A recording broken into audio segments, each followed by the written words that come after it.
নতুন বিয়ে তো নামাজ পড়াইতেছে। জামাই দিকে তাকায় না সুন্দর করে,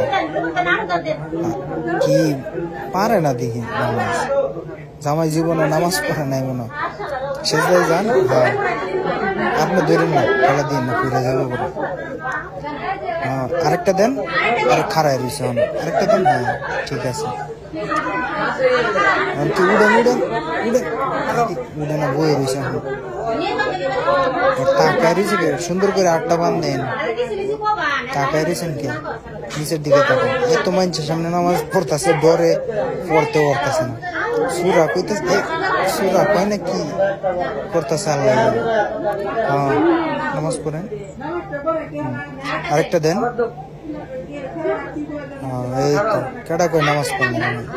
এই বোন উঠতে হবে আবার, খালি উঠলেই আবার আসে রে ভাই। নামাজ না পড়লে বিয়ে দিব কেডা করতে। আবার এই দিকে এদিক তাকাই বিট টেনে ধৈর্য নামাজ পড়া শিয়াই। নামাজের সময় নামাজ পড়া ধরে শিয়াই, পরে শিয়াইলে তো পারতো। এরকম বলত তো আর দেখিনি। দেখতে তো মনে হয় 5 ওয়াক্ত নামাজই ফলাফেন। আসিস না, নামাজ পড়ে না জীবনে, ওরা আসে। আসিস নাকি? ঠিক আছে।